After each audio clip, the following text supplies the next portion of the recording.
Você já sentiu que as suas orações parecem não ser respondidas, como se Deus estivesse longe de você?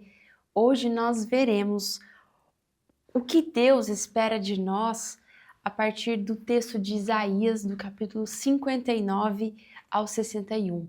E você verá algo impactante hoje, como nós já temos visto desde as aulas anteriores, o que Deus deseja fazer para o seu povo. E veremos promessas maravilhosas e poderosas de Deus para nós. Hoje nós estamos então dando continuidade às exposições de Isaías, como você já tem acompanhado nesse canal. Nós somos da Escola do Discípulo, eu sou a Miriam Oliveira, faço parte aqui da equipe da Escola do Discípulo, e desde a aula passada eu tenho dado continuidade nas aulas de Isaías. Quem estava dando era o pastor Felipe Breder, e eu estou aqui agora para finalizar esse livro com vocês. E tem sido uma bênção, quanto Deus tem falado e ministrado ao nosso coração. Então, fique conosco, se desligue agora de outras redes, né, para que a gente consiga se concentrar aqui, tá bom? Você consiga ter tudo que esse livro traz de profundidade, porque realmente são promessas muito grandiosas para Israel, nós veremos aqui, mas ao mesmo tempo veremos o quanto ela fala sobre nós, sobre aqueles que foram também enxertados, né, na videira verdadeira. Então, gente, confira e já me fala aí de onde você está falando, qual a sua cidade e qual a sua igreja e há quanto tempo você já acompanha aqui a Escola do Discípulo. A gente quer interagir aí com vocês, quer saber de onde você é. Não é uma aula ao vivo, mas está sendo gravada e até semana que vem, então, a gente finaliza essas exposições de Isaías. Olha só, vamos começar orando então para a gente dar início à nossa aula. Querido Deus, Pai, muito obrigada pela Tua palavra que será ministrada hoje, Deus, através desse livro tão maravilhoso que o Senhor nos deixou. Peço que o Senhor fale conosco, ministra profundamente ao nosso coração, Senhor, como só a Tua palavra pode fazer. Em o nome de Jesus, amém. Bom, vamos então ao texto de Isaías. Nós veremos aqui, nós temos visto quanto Deus deseja que o seu povo o conheça e que fuja de uma religiosidade vazia, uma religiosidade apenas de ritos cerimoniais ou costumes.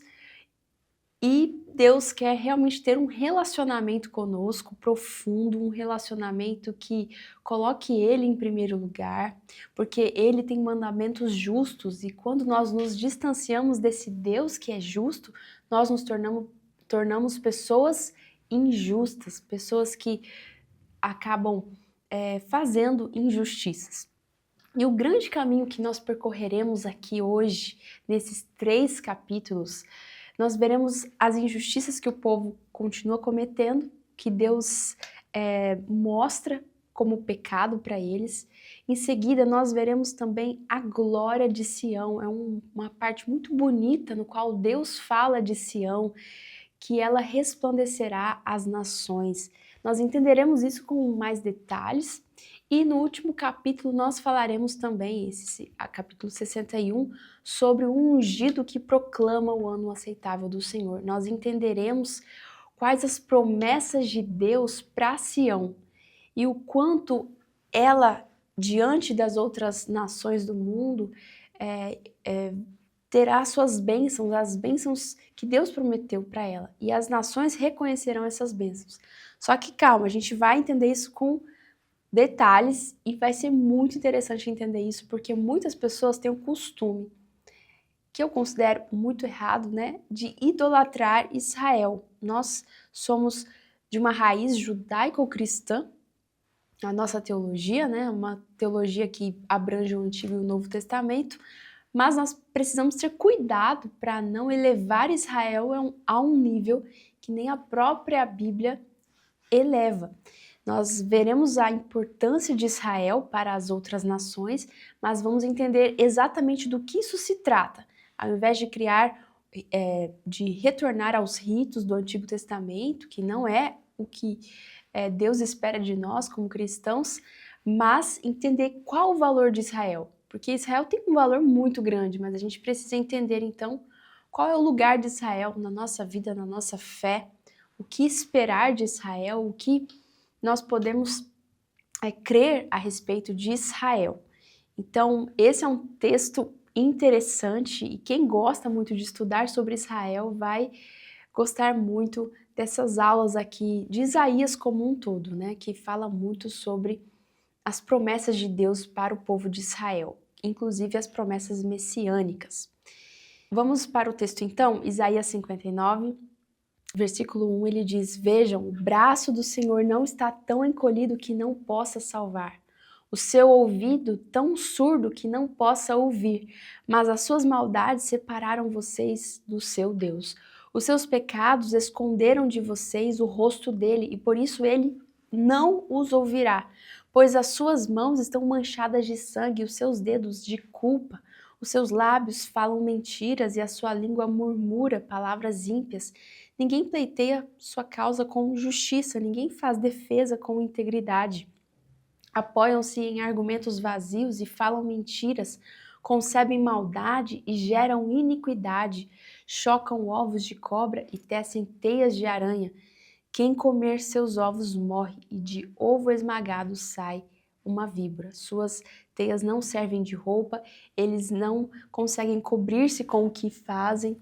Suas obras são más e atos de violência estão em suas mãos.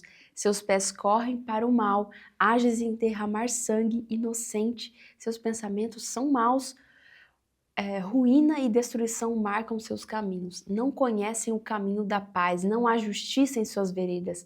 Eles as transformaram em caminhos tortuosos. Quem andar por eles não conhecerá a paz. Nós vemos aqui um Deus que confronta o pecado do seu povo, que já sofreu o exílio da Babilônia, está retornando para Jerusalém, para Judá, e o povo então se pergunta por que Deus não responde às suas orações, por que eles não sentem que o seu poder e a sua presença estão fazendo parte das suas vidas e da sociedade. E nós já temos visto desde a aula passada o quanto Deus fala àquelas pessoas que estão especificamente ali participando de uma posição de autoridade no templo, são líderes do rebanho do povo de Deus, são pastores que cuidam de outras pessoas, que lideram espiritualmente, são sacerdotes, são pessoas que realmente têm um compromisso com Deus, mas na verdade Deus mostra o quanto a vida delas está longe de Deus. E isso é um perigo para todos nós. Todos nós, como cristãos, somos chamados a sermos sacerdotes, certo? É o sacerdócio universal que Pedro, nas suas cartas, fala. Nós somos chamados a viver esse sacerdócio universal. O que significa isso? Que todos nós agora servimos a um único Deus verdadeiro, aqueles que aceitaram Cristo Jesus pela fé, que receberam essa fé de Cristo Jesus, né? O sacrifício que ele fez na cruz. Nós confessamos isso, pronto. Nós já fomos aceitos por Deus pela confissão, pelo um coração, por causa de um coração rendido a Deus, nós já fomos aceitos por Deus. E a partir disso, nós nos tornamos sacerdotes desse Deus Altíssimo. Todos nós prestamos culto a Ele, ou seja, em outras palavras, todos podem se achegar a Deus por intermédio de Jesus Cristo. É isso que significa, né, sermos sacerdotes. Agora não precisa mais prestar aqueles sacrifícios que eram necessários no Antigo Testamento. Hoje, pela fé em Cristo, você pode acessar o Santo dos Santos. Mas nós vimos então que essas pessoas, na verdade, estavam longe de Deus. Essas pessoas diziam uma coisa e faziam outra. E aqui no texto ele continua mostrando o quanto as suas palavras, as suas atitudes, né? Isso tudo de uma maneira muito poética que Isaías traz, ele mostra sobre as mentiras, sobre a injustiça, as iniquidades que o povo tem. É uma sociedade corrompida, é uma sociedade à beira de um colapso, né? Uma sociedade já totalmente colapsada, na verdade. derramando sangue das outras pessoas, fazendo mal, tendo pensamentos de maldade, ruína, destruição. Então, assim, Deus está falando, Deus está mostrando o pecado do povo, falando: olha, os seus caminhos são caminhos de injustiça, os seus pecados são uma barreira entre o povo e Deus. Então, os pecados que vocês têm causado, vocês que deveriam estar cuidando das outras pessoas, na verdade, tem sido uma barreira para o povo conhecer a Deus. Isso, gente, não serve somente para os pastores, todos nós, todo mundo que se diz cristão, que confessa Cristo Jesus e agora diz para as pessoas que é cristão, o seu testemunho de vida impacta demais a vida das pessoas que convivem com você. É ou não é? Você já parou para perceber o quanto a sua vida pode impactar a vida das outras pessoas? E nós sabemos disso. Sabemos o quanto a nossa vida pode refletir a presença de Deus ou não, certo? Isso depende muito dessa vida que você tem com Deus, da sua vida devocional, da sua vida baseada numa doutrina correta, certo? Então, nós precisamos das duas coisas, de uma devoção e de uma doutrina correta, para que nós conheçamos quem é o Deus da Bíblia e a partir disso vivermos segundo a sua vontade, vivermos conforme o que ele deseja de nós. E nós vemos nesse texto do capítulo 59 sobre a futilidade da religião deles, aquilo que eles colocavam a sua confiança, a ponto de se tornar tão fútil o desejo deles, tão fútil as suas próprias vidas, que acabavam dando luz à vergonha e dor. Então ele faz uma comparação aqui a dar à luz, só que a, dar à luz é dar à vida, mas nesse caso tudo que eles têm dado à luz é vergonha e dor. Então assim, é uma sociedade governada pela futilidade e o que ela produz é comparado a ovos de serpente, ou seja, é tão peçonhento e virulento que é capaz de matar alguém, que é capaz de matar uma pessoa, assim como uma serpente é capaz, né? Então, ele fala sobre esses caminhos do alto interesse que não produzem a paz. Aqui no versículo 7 e 8, ele diz: os seus pés correm para o mal, ágeis em derramar sangue, seus pensamentos são maus, ruína e destruição marcam seus caminhos. Eles não conhecem o caminho da paz, não há justiça em suas veredas. Então, Deus está dizendo: olha, todos os seus caminhos são tortuosos, não há justiça naquilo que vocês fazem. Nós já vimos na aula passada que essa injustiça, esse desejo por si mesmo, levou a uma falta de interesse pelo próximo. E é o que acontece quando a gente foca tanto em nós mesmos, nós perdemos o interesse pela pessoa que está do nosso lado. Então, é um alerta que Isaías está falando aqui para o povo. E ele continua no capítulo 59, versículo 9, dizendo: por isso a justiça está longe de nós e a retidão não nos alcança. Procuramos, mas tudo são trevas. Buscamos claridade, mas andamos em sombras densas. Como o cego, caminhamos apalpando o muro, tateamos como quem não tem olhos. Ao meio-dia tropeçamos como se fosse noite, entre os fortes somos como os mortos. Todos nós urramos como ursos, gememos como pombas, procuramos justiça e nada.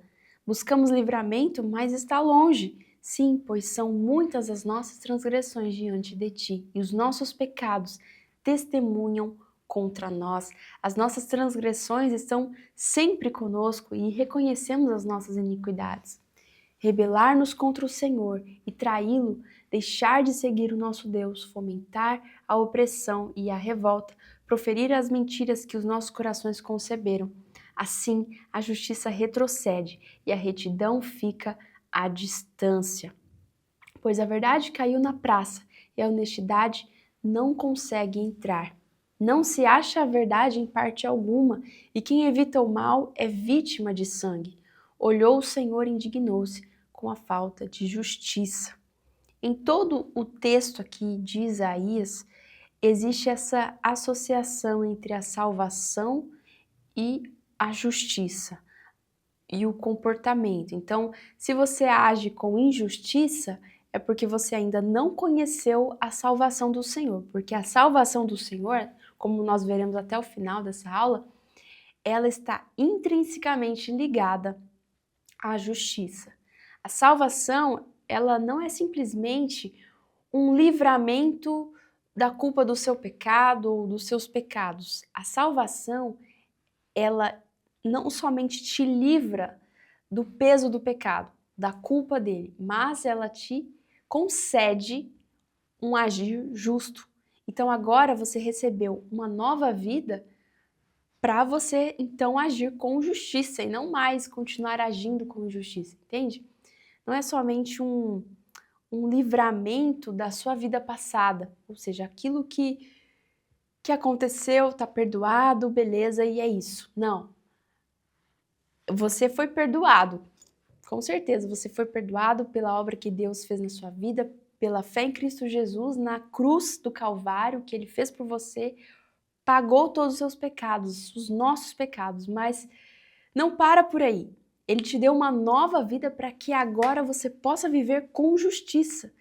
Então, o grande problema que Deus está evidenciando aqui, que o profeta está evidenciando, é falar que vocês estão cegos para si mesmos. Vocês não perceberam que, na verdade, falta salvação?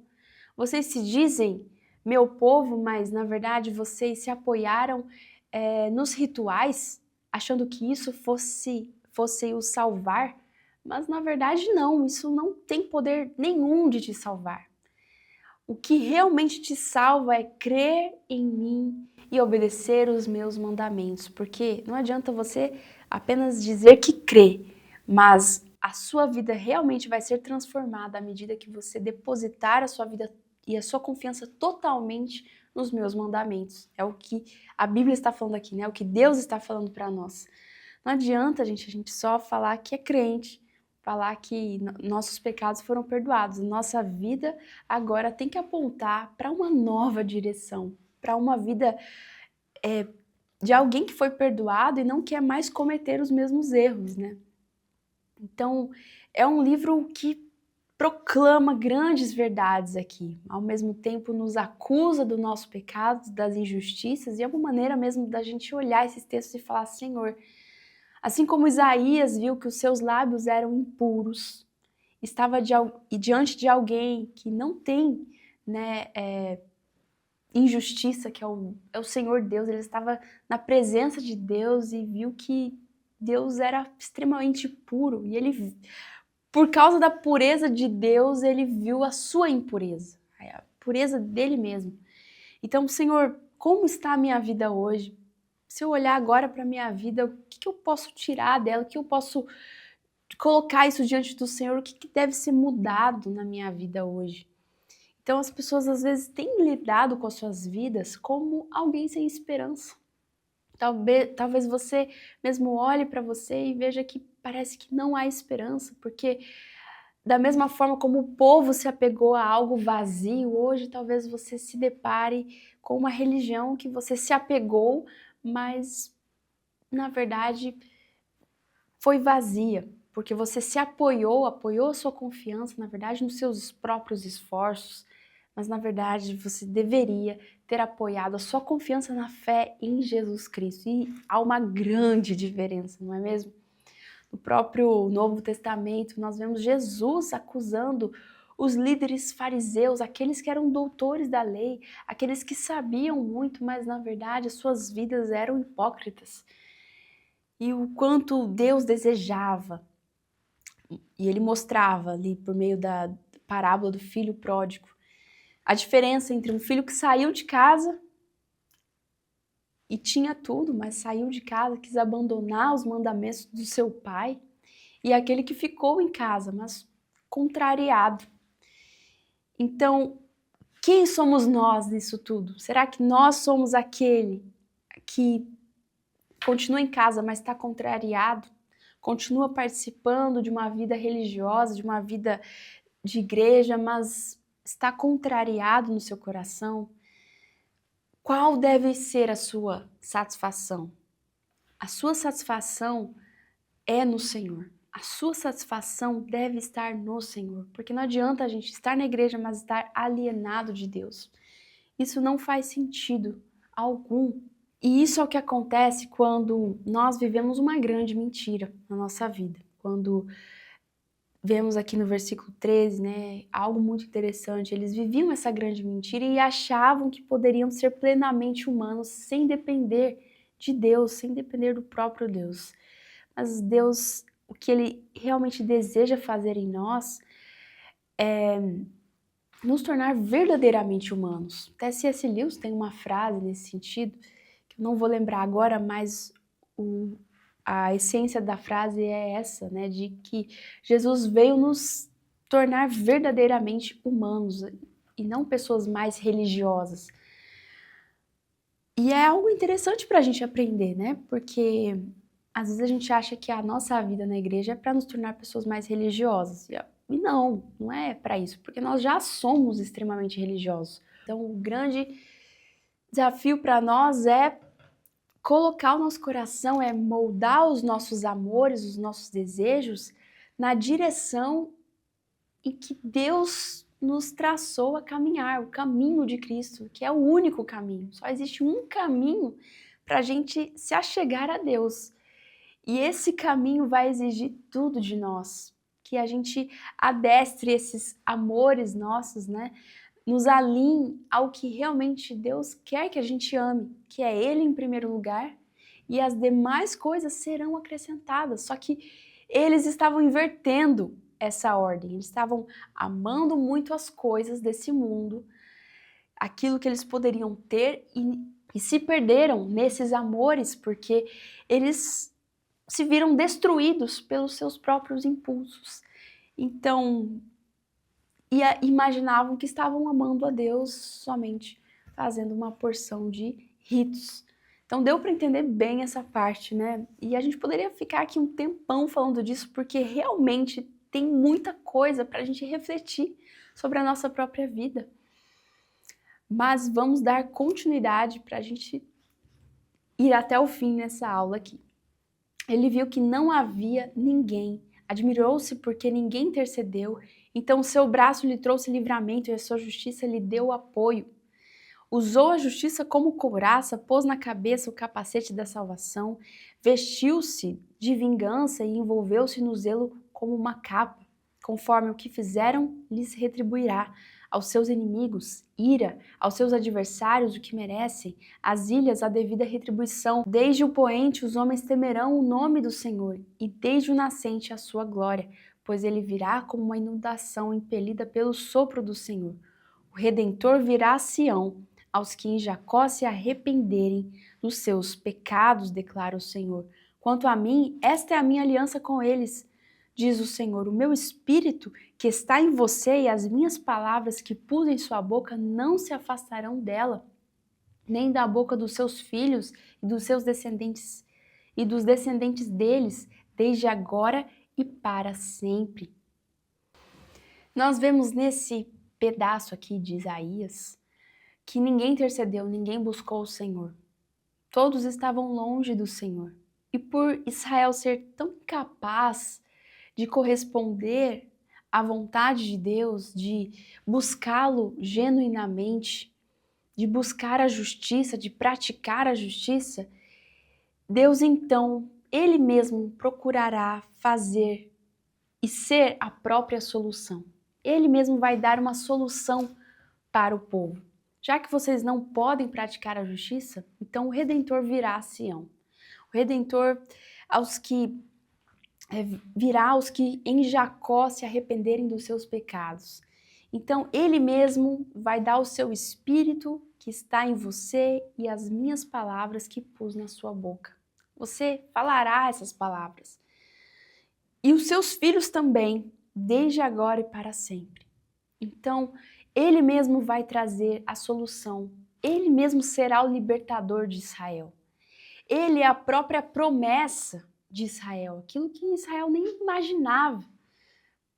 Já que a incapacidade de Israel é tão grande de praticar a justiça, então o anúncio do poder libertador de Deus é o grande clímax dessa situação aqui, que nós temos visto desde o capítulo 56.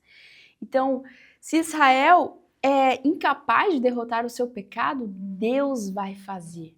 Deus vai trazer a solução, Ele mesmo vai intervir para destruir o poder desse pecado. Ele mesmo vai intervir para neutralizar esse testemunho de Israel. Ele mesmo vai intervir para, então, neutralizar esse testemunho de Israel para o mundo. E essa visão, essa ideia de Israel para o mundo é algo bem importante aqui no livro, né? Porque Israel assume um lugar de responsabilidade, não de privilégio. Algumas pessoas acreditam que é uma situação de privilégio de Israel, ter um lugar elevado no coração de Deus, né? Mas esse lugar elevado é uma responsabilidade, na verdade, concedida a Israel de ser um exemplo, de revelar Deus ao mundo. É uma baita de uma responsabilidade e por isso é cobrado tanto deles. Então, aquelas pessoas que idolatram Israel não tem por que idolatrar, não tem por que isso. Na verdade, a gente precisa buscar a Deus mesmo em primeiro lugar, buscar ali os mandamentos de Cristo, que é a própria revelação, é a interpretação do Antigo Testamento, né? Agora pela luz do próprio Deus que se encarnou ao mundo. Então, nós precisamos olhar ali para a Bíblia como um todo e crer na palavra de Deus e cumpri-la, né? Cumprir os mandamentos que Cristo nos deixou. E, gente, nós vemos claramente aqui a graça de Deus inerente ao seu próprio caráter. Nós vemos aqui que nada humano pode inspirar a graça de Deus, pode criar a graça. Não, ela é dada, ela é concedida pelo próprio Deus. E ninguém pode também quebrar o seu fluxo, né? O fluxo da graça de Deus. Ninguém pode fazer isso. Porque só Deus pode fazer, só Deus pode nos conceder a sua graça. Só Ele pode, então, purificar os lábios de um profeta que tem lábios impuros e ministrar a um povo que também está longe de Deus. E aqui nós entramos agora no capítulo 60. E olha só o que ele diz. Agora vemos algo diferente, né? Nós vemos, depois de Deus falar tantas coisas, agora ele também vai falar das suas promessas. Ele vai entrar aqui no capítulo 60 mostrando uma visão teológica muito abrangente a respeito de Israel, a significação da experiência de Israel com Deus para toda a história humana. Então, essa parte aqui é bem importante, bem interessante. Vamos ler então o capítulo 60. Levante-se, refúgia, porque chegou a sua luz e a glória do Senhor raia sobre você. Mudou completamente aqui o cenário, né? Nós viemos de uma linguagem bastante acusatória, mas Deus não deixa a sua ira prevalecer para sempre. A sua ira tem fim. E olha só o quanto mudou aqui a linguagem, o vigor do orador, do profeta. E agora uma linguagem de encorajamento, falando o que Deus fará e quem é Deus. Nós conheceremos agora o caráter de Deus, se mostrando, se revelando a um povo que está longe dele, que não merece o seu favor, que não merece a sua misericórdia e a sua graça. Então, olha só, levante-se, refúgia, porque chegou a sua luz e a glória do Senhor raia sobre você. Olhe, a escuridão cobre a terra, densas trevas envolvem os povos, mas sobre você raia o Senhor, e sobre você se vê a sua glória. As nações virão à sua luz e os reis ao fulgor do seu alvorecer. Olhe ao redor e veja, todos se reúnem e vêm a você. De longe vêm os seus filhos e as suas filhas vêm carregadas nos braços. Então o verás e ficarás radiante. O seu coração pulsará forte e se encherá de alegria, porque a riqueza dos mares lhe será trazida. E a você virão as riquezas das nações. Manadas de camelos cobrirão a sua terra. Camelos novos de Midian e Efá. Virão todos os de Sabá carregando ouro e incenso e proclamando o louvor do Senhor. Todos os rebanhos de Quedar se reunirão junto de você, e os carneiros de Nebaiote a servirão, serão aceitos como ofertas em meu altar, e adornarei o meu glorioso templo. Quem são estes que voam como nuvens, que voam como pombas para os seus ninhos? Pois as ilhas esperam em mim, à frente vêm os navios de Tarsis, trazendo de longe os seus filhos como prata e ouro, em honra ao Senhor, o seu Deus, o Santo de Israel, porque ele se revestiu de esplendor. Nós vemos as nações servindo Israel, presentes, riquezas, a luz a luz de Deus brilhando sobre as nações e principalmente ali por meio de Israel, todos sendo atraídos para contemplarem a Deus em Israel. Então nós vemos aqui uma Sião que é chamada a erguer-se do seu estado de prostração e realmente abraçar a glória que em Deus é sua. Deus concede a eles uma glória tamanha. E nós vemos então, a partir desse capítulo 60, essa linguagem sendo dirigida a Sião, essa mensagem sendo dirigida a Sião. Então, esse capítulo 60 proclama mesmo essa aurora da luz, né? Expressa realmente uma verdade profunda, de amor. Importante essa visão a respeito de Israel em relação às nações, porque se o próprio Israel estava nessa condição de trevas, quanto mais os que creem que o mundo é Deus, quanto mais os que realmente não fazem ideia de quem é o Senhor e Deus de Israel. Então, se Israel já estava no mundo de trevas, imagine aquelas pessoas de outras nações que não faziam ideia de quem era Deus, o Deus de Israel. Elas acreditavam em diversas religiões, elas acreditavam em diversos deuses, eram politeístas. O próprio Israel era, né, no início, quando Deus chamou Abraão. O próprio Abraão era politeísta, mas ele foi se revelando ao longo da história e mostrando que havia apenas um único Deus. Então, se Israel estava nessa condição, imagine os outros povos. Imagine essa luz que Deus desejava vir sobre Israel, uma luz de glória, né? Uma luz que revelava o próprio Deus à nação de Israel. Isso evidenciaria muito mais ainda as trevas que estava no resto do mundo, né? Seria muito mais evidente. Então as nações não veem a Israel por causa das suas características. Nesse versículo 3 nós vemos isso, nós vemos que não é porque ele é melhor, não é porque ele é mais inteligente, porque ele é mais espiritual, ao contrário, nós vemos um Israel que precisa da luz de Deus, um Israel que está sendo iluminado por outra glória, que não é sua. Então é a glória do próprio Deus e por isso as nações se aproximam, porque há algo em Israel que é fora de toda a realidade, que é para além do que essa realidade pode nos oferecer. Nós cristãos também podemos olhar para Israel com essa mesma alegria, compartilhando como partes de outras nações, né, como pessoas que fazem parte de outras nações, olhar para Israel e falar, poxa, dali que surgiu o nosso Salvador, o Salvador do mundo que se revelou não somente a Israel, mas ao mundo inteiro, que veio dali, veio de Israel, veio daquele povo que, assim como eu também sou pobre e pecadora, eu também preciso da graça de Deus e Deus me escolheu, Deus nos escolheu para fazer parte do seu povo, mesmo não merecendo nada. Nós precisamos olhar para Israel como irmãos, né? Como pessoas que fazem parte de uma mesma história. Principalmente os eleitos, né, o remanescente fiel de Israel, aquelas pessoas que se arrependeram dos seus pecados e buscaram a Deus fielmente, que, enfim, nós estamos ligados a uma mesma família na fé, né, todos buscando em Cristo Jesus a salvação.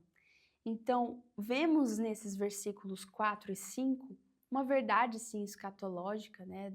Alguns olham como se fosse uma verdade exclusiva a Israel, outros olham como uma verdade exclusiva à igreja cristã, mas há problemas em ambas dessas abordagens.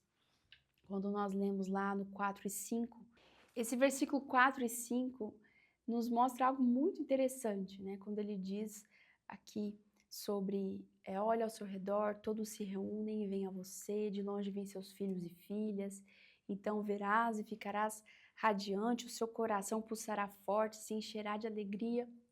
Tudo isso mostra uma verdade escatológica que nós vemos aqui, de um povo que está sendo reunido à sua terra, está voltando para a sua terra, e nós vimos isso no ano de 1870, o regresso do povo judeu.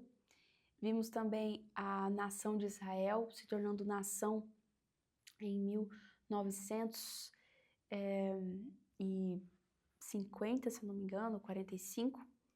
Ali quando a nação de Israel retorna e realmente é reconhecida como nação. Então nós vemos um povo judeu retornando à sua terra. E é uma promessa de Deus, sim, para o Israel histórico, de que, de alguma forma, esse Israel nunca vai se acabar, né? Esse Israel histórico, físico. Mas, ao mesmo tempo, os gentios também são incluídos nessa promessa, mostrando que todos aqueles que fazem parte, né, dessa fé no Filho de Deus, aquele que era o prometido Redentor do mundo, já veio. E esse Redentor, então, aqueles que creem na promessa dele são salvos. Nós vemos que tanto, então, os filhos de Israel, o Israel histórico, essa promessa é para eles e também faz parte de uma promessa para os próprios gentios que creem na fé bíblica, né, que creem em Cristo Jesus. Nós vemos, além de tudo, o caráter de Deus também, né, de mostrar o quanto a gente depende dele, porque sem ele nada poderia ser e acontecer, fazer, né? Sem ele nós não poderíamos viver essas promessas, não poderíamos viver tamanha realidade, né? De uma vida justa e salva, uma vida renovada. Só ele poderia nos fazer tamanhas promessas tão grandes, tão maravilhosas de restauração. E porque só ele poderia cumprir. Nós nunca poderíamos cumprir, né? Nem os mais nossos elevados e maiores padrões de vida que poderíamos ter, de moral, de ética, né? De virtude. Nós não conseguimos cumprir. Precisamos mesmo da graça de Deus. Então, vemos aqui que essas bênçãos deveriam ser vistas como bênçãos de Deus, em primeiro lugar, e nunca como algo independente de Deus. E esse é o grande ponto aqui, né, chave para o nosso entendimento. As nossas vidas devem ser vistas da mesma maneira. Nunca as bênçãos que nós vivemos na nossa vida pode ser vista independente de Deus. Nunca, gente. Tudo que você recebe, tudo que você tem hoje foi dado por causa do Senhor que te concedeu essas bênçãos. O seu trabalho, a sua família, as pessoas que estão com você. Nunca a gente tem que se apegar demais a essas coisas ou a essas pessoas como se elas fossem tudo na nossa vida. Porque tudo é dado por Deus. Deus nos deu. E precisamos cuidar como coisas valiosas que Deus nos deu. Mas Deus também pode tirar a nossa carreira, pode tirar pessoas, enfim, Deus pode fazer o que quiser da nossa vida. E devemos encarar o tempo que nós temos com essas pessoas na Terra como bênçãos, bênçãos que Deus nos deu. Então, nós precisamos olhar para a abundância que nós temos hoje, olhar com gratidão para a vida que Ele nos deu, realmente concedendo a Ele a glória e toda a gratidão. Porque a Ele é toda a glória e a gratidão, porque Ele merece o nosso louvor, foi Ele que nos deu essas coisas. Tem aquela música muito famosa dizendo que o artista deseja que Deus não tire essas coisas que ele deu. Quem sabe dessa música, coloca aqui nos comentários, né, do Benson Boone, se eu não me engano, e ele fala sobre isso, sobre o desejo que ele tem de que Deus não tire essas coisas que ele mesmo deu. Então, não, Deus sabe de todas as coisas e somos gratos pelo tempo que Deus colocou aqui nas nossas vidas, as bênçãos, o trabalho, as provisões, pelo tempo que Ele quiser nos dar. E nós devemos dar toda a glória a Ele. Então, nesses versículos, no versículo 9, ele fala sobre esse santo de Israel, que as pessoas estão se aproximando por quem ele é. E é isso que as pessoas devem também se aproximar de nós, por quem Deus é nas nossas vidas. Quando os crentes, por meio das suas obras, das suas ações,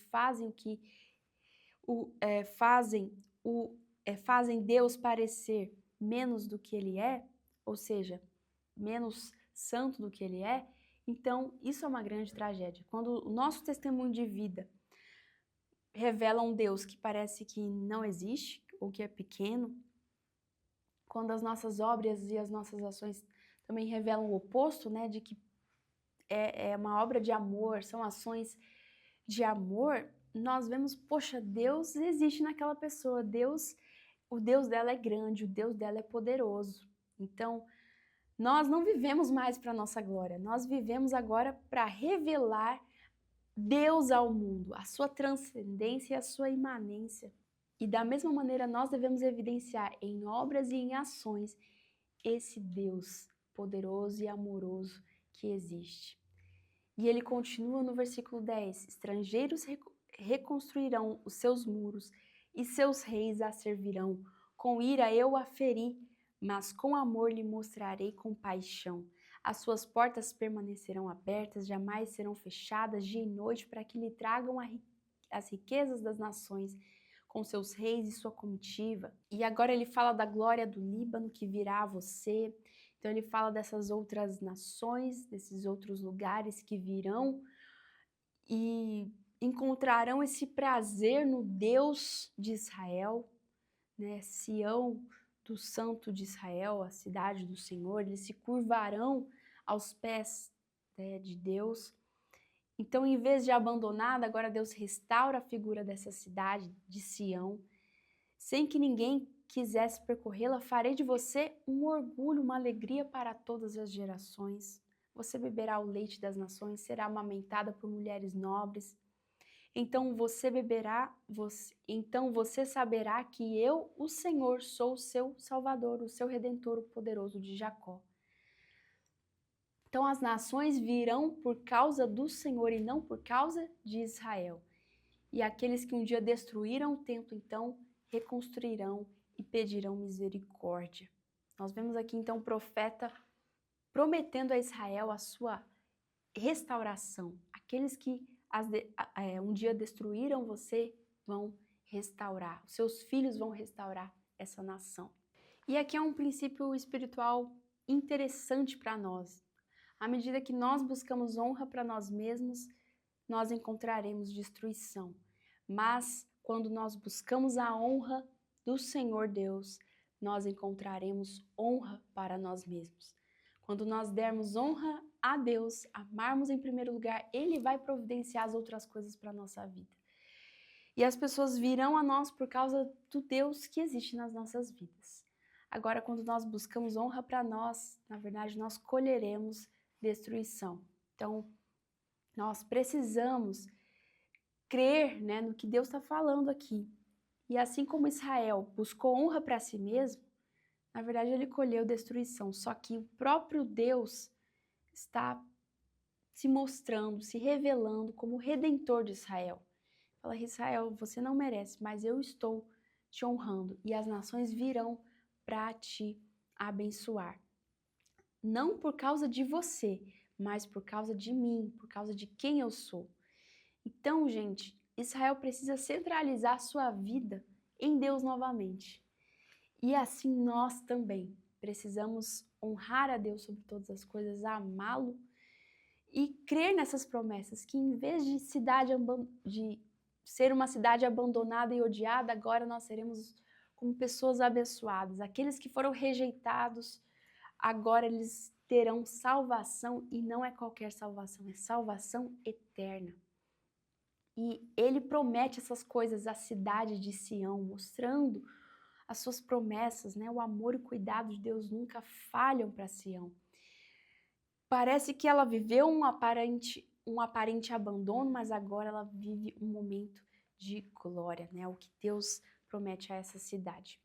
E agora, finalizando aqui o capítulo 60, nós entramos ainda numa parte que continua bastante lírica do capítulo, né? No qual o profeta começa a descrever as maravilhas de Deus, então fala do ouro, do ferro, do bronze, das pedras, fala de uma Sião realmente gloriosa. Nós vemos aqui uma verdade escatológica, sim, e o grande ponto não é falar sobre a glória, as riquezas de Sião, mas o que a gente deve ambicionar essas coisas no reino dos céus, porque isso tudo é pequeno perto de quem Deus é, perto daquele que é o nosso Salvador, que nos deu muito mais do que nós poderíamos imaginar.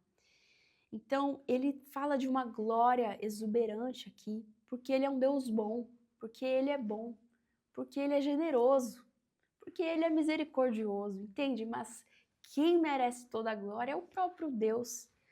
Então, ele faz isso porque ele é bom, porque ele deseja o bem para Sião, por mais que Sião não tenha tratado ele como deveria, como ele esperava, por mais que Sião tenha só trazido tristeza, ainda assim Deus quer dar o melhor para essa terra, o melhor para esse povo.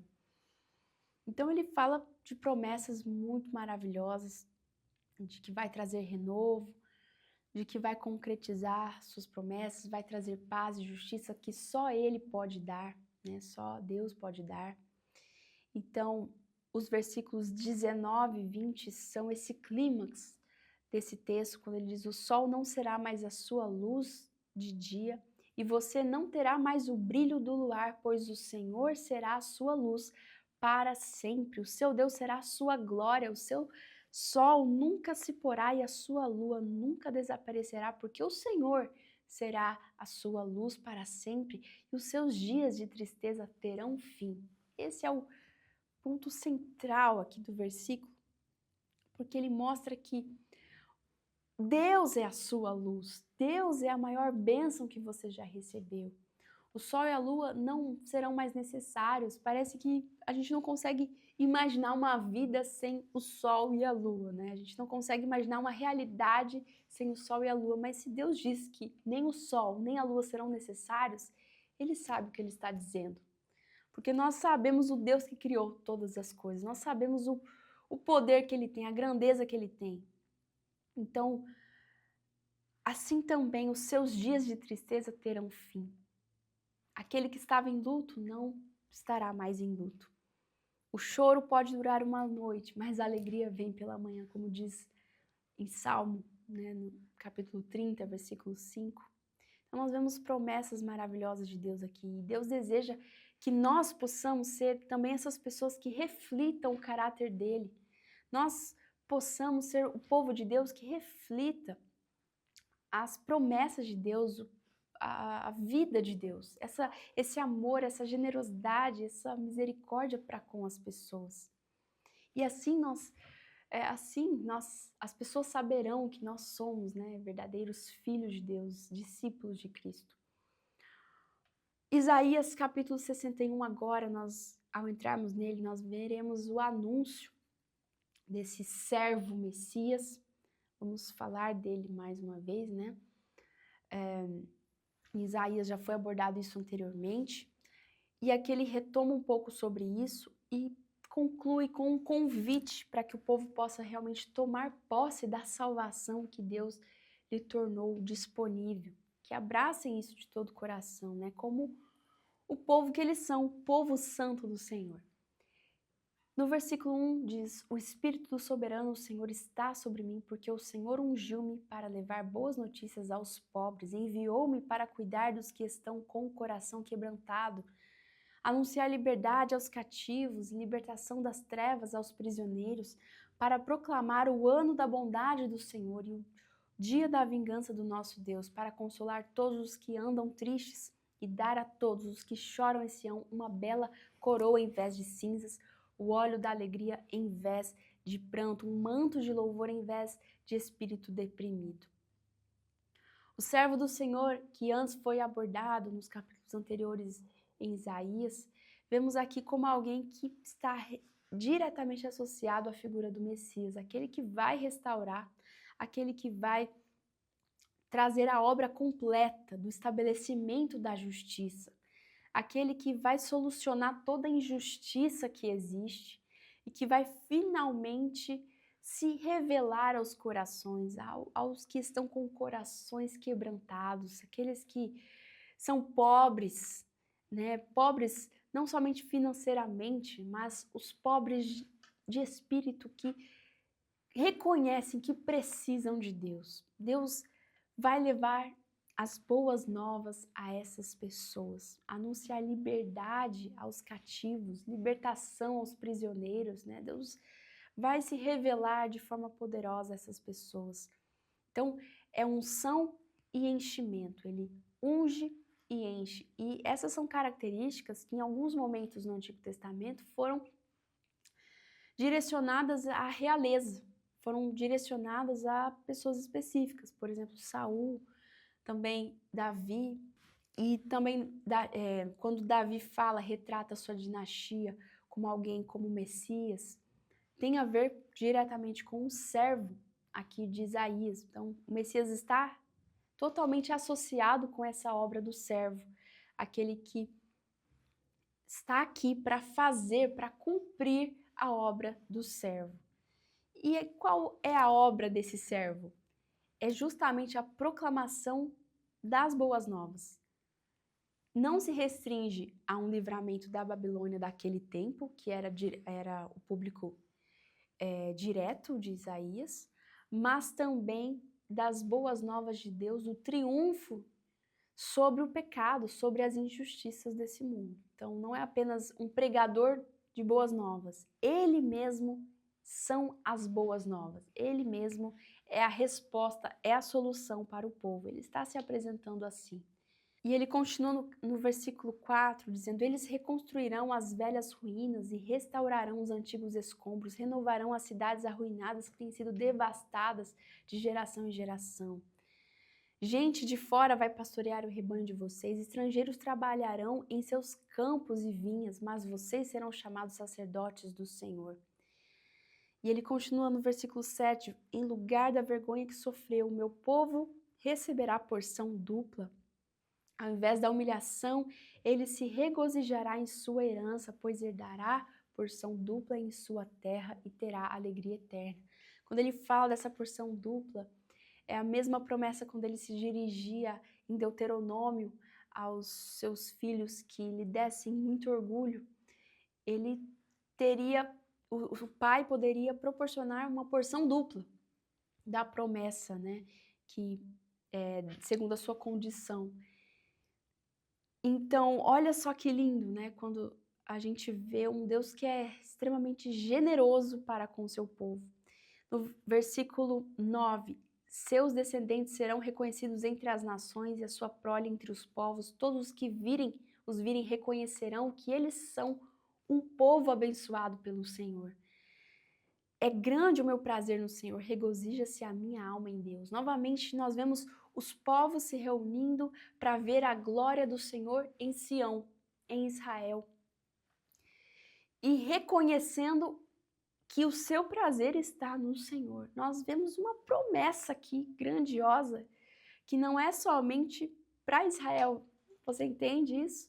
Mas é para aqueles que fazem parte, estão enxertados na videira, e que estão se aproximando para glorificar o Senhor. Então, todos aqueles que colocaram em mim a sua salvação, eu colocarei vestes de salvação e sobre mim pôs o manto da justiça. Deus vai nos vestir com vestes de salvação. Na verdade, é uma promessa ali para o povo, né? Um povo de Israel, eu vou adornar vocês com salvação, vocês terão agora vestes de alegria para colocar, de justiça, suas obras não serão mais de injustiça. Agora vocês crerão em mim, a salvação está chegando para vocês, vocês terão obras de justiça. Vocês serão nobres, vocês se enfeitarão com coisas que vão trazer muita alegria. Então, porque assim como a terra faz brotar a planta e o jardim faz germinar a semente, assim o soberano Senhor fará nascer a justiça e o louvor diante de todas as nações. Então, ao todo aqui, nós vemos uma expressão de Deus de cumprir as suas promessas e demonstrar a sua natureza ao mundo por intermédio de Israel. É um Israel que não é o governante do mundo. Israel que não é colocado como um lugar de privilégio simplesmente, mas alguém que vai revelar a glória de Deus ao mundo, para que o mundo conheça quem Deus é. Assim como o sacerdote do Senhor, o ministro de Deus, é assim que Israel está sendo revelado. Mas ele precisa então ser fiel a Deus, ele precisa ser fiel ao lugar que Deus colocou ele, de mostrar a glória do Senhor, de revelar a justiça do seu Deus. Então, sim, é um lugar de muita responsabilidade que Deus colocou Israel. E Deus, então, promete coisas maravilhosas porque Ele deseja mostrar quem Ele é, mostrar as virtudes de quem Ele é. E é por meio desse Deus, gente, que nós vemos um Deus gracioso, um Deus que não é um Deus de maldade, um Deus que quer atacar, dominar, é um Deus que deseja nos dar a vida em abundância. E Ele quer recompensar esse remanescente fiel, preservar a sua aliança com Ele para sempre. Nós vemos então a descendência, né, aqui no versículo 9, uma promessa de Deus que é dupla. Tanto a descendência israelita será reconhecível durante a sua história. Nós vemos aí Israel sempre numa posição de reconhecível, né? A sua descendência, quantos povos já não se extinguiram, mas nós vemos aqui uma nação que ainda luta, persevera, ela não se desaparece, por mais que já tenha sofrido muitas guerras ao longo dos anos, de toda a sua história. Não foi um povo exterminado, mas é um povo que continua, né? Porque pela promessa de Deus mesmo. E também Israel, a segunda promessa dentro dessa verdade aqui é que Israel será uma testemunha aos povos do mundo, de que ele vai brilhar a luz de Deus. Então, por isso que ele enfatiza em todo momento que os povos reconhecerão que Deus tem abençoado Israel. Não é para engrandecer Israel, mas é para reconhecer que Israel tem uma função maravilhosa de revelar Deus na terra. Então, nessa situação, nesse processo, Israel deve incluir as outras nações. E nós vemos que essa promessa mostra que essa noiva será adornada, terá vestes novas. Essa noiva que foi salva para viver uma vida justa, uma vida de justiça. Ela foi salva da injustiça e então Deus a capacitou para viver agora obras de luz, obras de justiça. E por isso que essa cena do júbilo é tão impactante, né? Porque ela descreve com certeza absoluta que isso vai acontecer. Isso vai acontecer. Nós podemos ter alegria no Senhor por quem Ele é. Porque Ele é um Deus de justiça, é um Deus que perdoa os nossos pecados, que assim como Ele tratou Israel com misericórdia, Ele também nos oferece misericórdia. Mesmo antes ou depois do exílio, Israel continuava imerso nos seus pecados.